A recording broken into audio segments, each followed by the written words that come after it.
ফ্যাসিবাদী শাসন, জুলুম নির্যাতন, খুন খারাপি, অস্ত্রের বই দেখিয়ে গুম খুন আয়না গড় করেও জনগণকে দাবিয়ে রাখা যায় না। ফ্যাসিবাদের শিক্ষাকে, জুলাই বিপ্লবের শিক্ষাকে একটা গণতান্ত্রিক শাসনী ব্যবস্থা, জনগণের ভোটে নির্বাচিত সরকার তারাই দেশ পরিচালনা করবেন। যখনই অগণতান্ত্রিক সরকার এসেছে, বাংলার মানুষ, ছাত্র সমাজ, সাংবাদিকরা সেটা মেনে নেয়নি।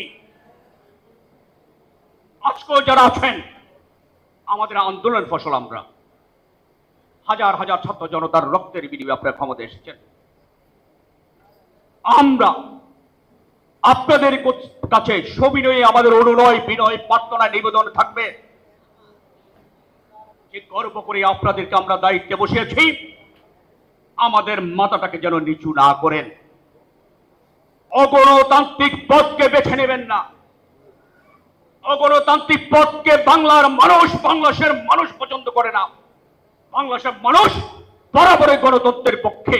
৭১ থেকে ২৫ পর্যন্ত চিন্তা করে দেখুন, যখনই শোষণ করতে এসেছে তখনই কিন্তু দেশের মানুষ রুখে দাঁড়িয়েছে।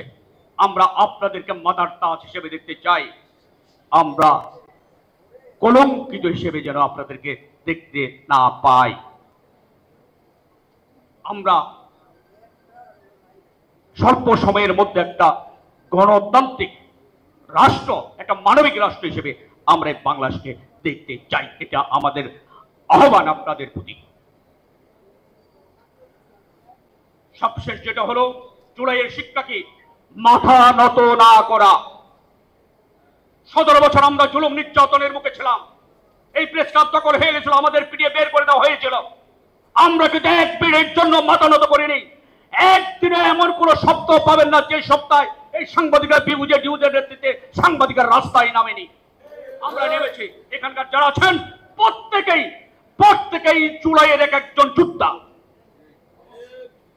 ৪ তারিখের ঘটনা জানেন, জাহিদ ভাই আমাদের বললেন বড় ধরনের একটা পেশাজীবী সমাবেশ করতে হবে।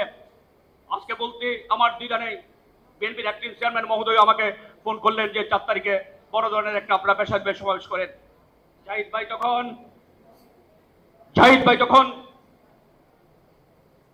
আত্মগোপনে ঘর থেকে বের হতে পারছে না, এক কাপড়ে থাকা।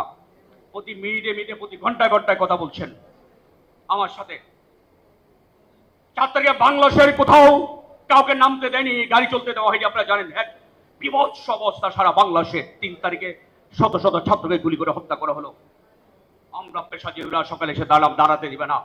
আমরা চতুর্দিক থেকে হঠাৎ করে হুইসেল দেওয়ার সাথে সাথে এসে প্রেস ক্লাবের সামনে ২০০০ পেশাজীবীর সমাবেশ।